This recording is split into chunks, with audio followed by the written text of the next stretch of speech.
The report section in Stratus displays us the pre-made reports, so match reports, player reports, team reports, and referee reports, as well as it contains the playlist section of Stratus.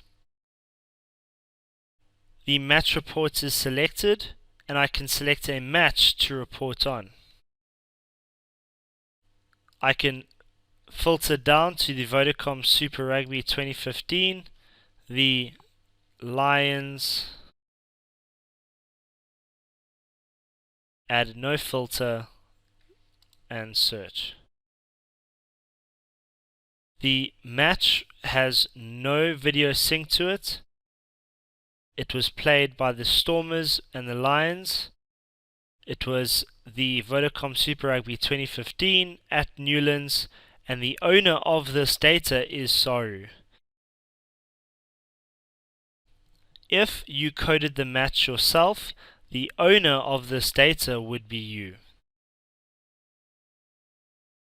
I'm going to choose a match that has video footage synced to it. As you can see, I coded these matches over here, and the owner is me. Selecting a match for the match report shows us the match summary, the breakdown summary, lineout summary, scrum summary, match player report, and event list. Starting with the match summary, it shows us a summary of the game's events. It was played by Sharks on the left, Lions on the right. The Sharks won 29, Lions lost to 12. The total match time was 81:51, and the ball in play was 24 minutes 29 seconds. On the left and right hand sides there's the player stats. In the middle is the game stats. For example, top middle is score, so the tries, conversions, penalties, and drop goals. All values on this report are clickable. For example, if I wanted to see the 4 missed tackles that the Lions made, I could simply click on the value and it would create a playlist of those 4 missed tackles.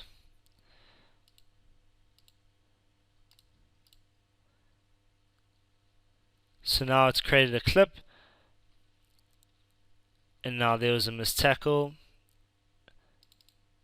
Let's look at the next clip. There's a buffer before and after. See, there was another missed tackle.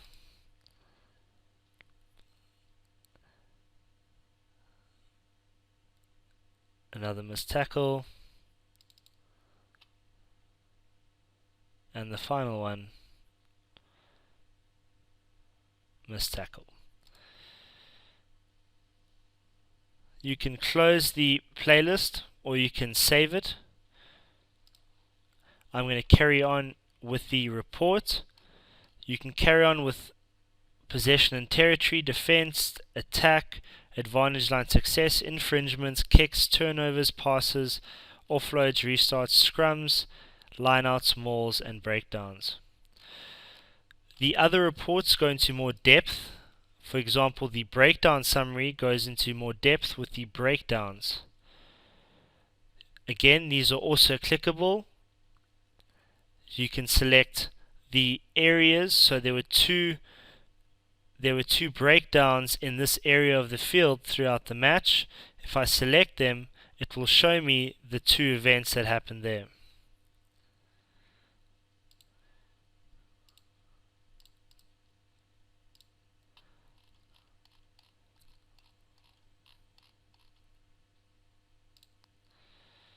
I can create multiple instances of the same report if maybe I'm looking at different things.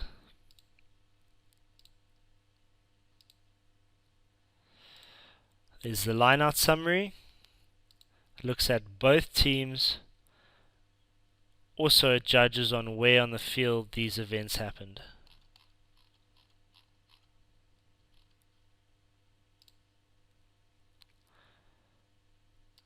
The scrum report, again both teams, where the scrums happened, who retained what ball, who lost, and the possession. The match player report shows us a breakdown on the players for that match. So the total match time that this Dale Chadwick played was 58 minutes 34.9, but he only played 17 minutes 44.1. His contributions, he totaled 62, attacking being 31, defending being 31. His contacts, so he had 25 contacts, that means it was 1.41 per minute. He received 3 tackles, he made 6 tackles, he made 9 breakdown arrivals and 7 maul arrivals. This shows us all the players for that match on both teams.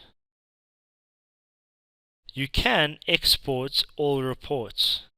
Exporting a report saves it as a PDF or a Excel document to a designated path.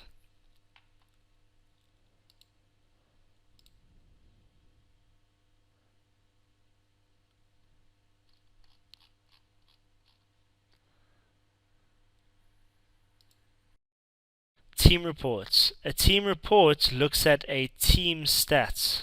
By selecting a team,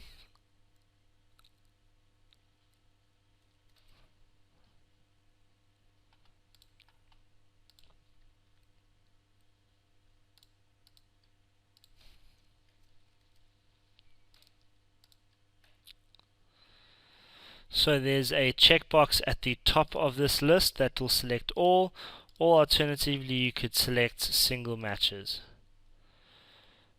I'm selecting all the matches that the Lions played. This gives me a list of all the matches that they were in for the Vodacom Super Rugby 2015. I'm selecting the report on the top right.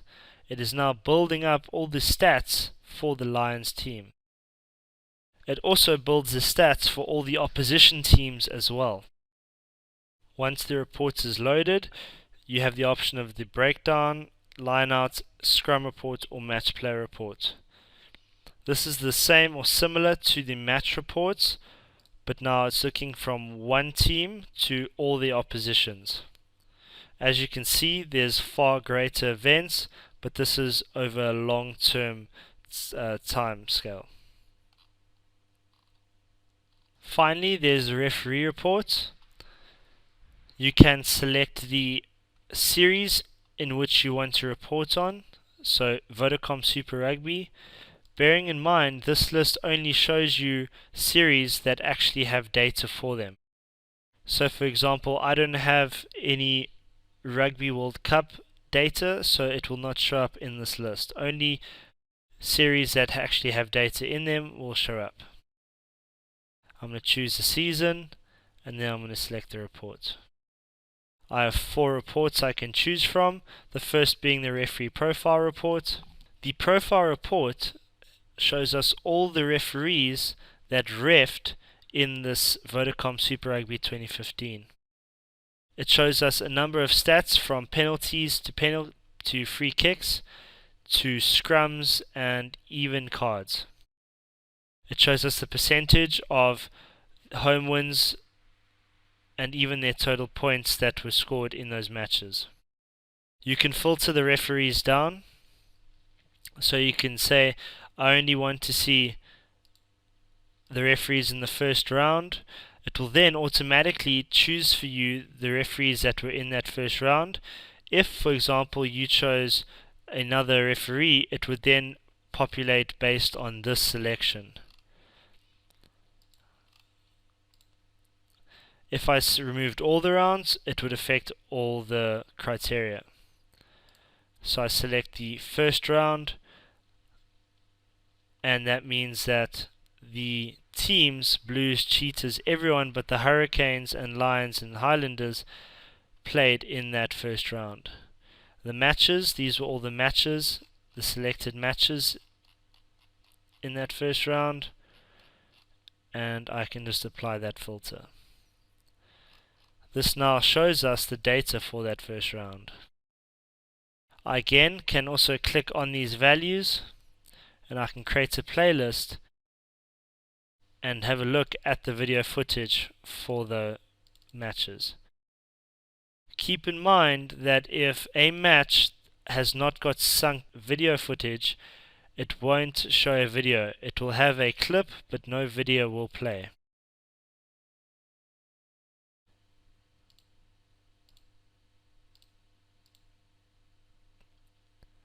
You can export this to PDF.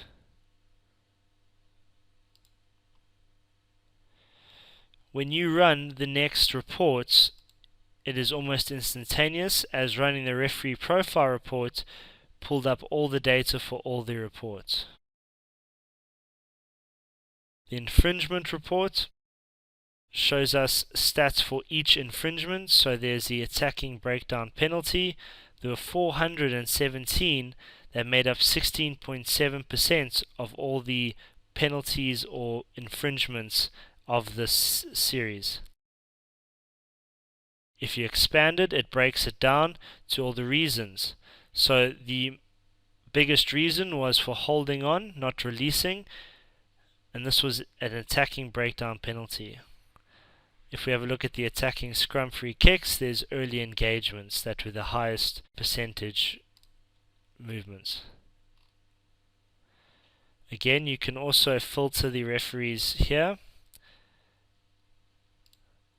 as well as you can select the values and create playlists from them. Bear in mind that 417 clips might slow your computer down.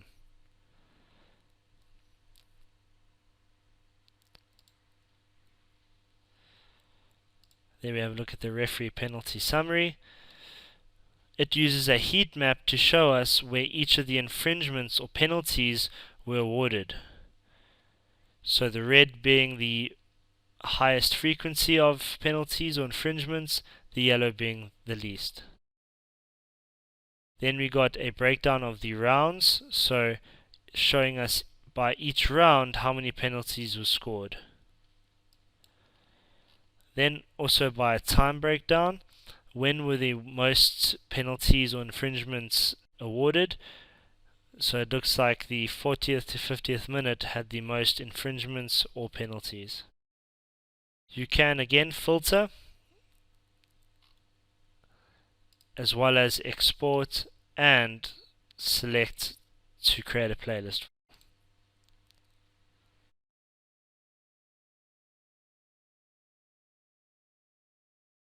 The last one is the penalties per week.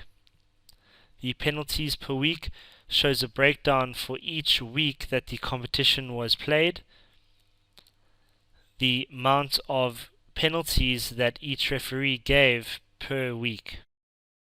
So 1 being the first week, 2 being the second week. These referees gave away these penalties on those days. They have a total at the end of each week and an average. You can filter, but this time only by penalties or free kicks, and you can export as well.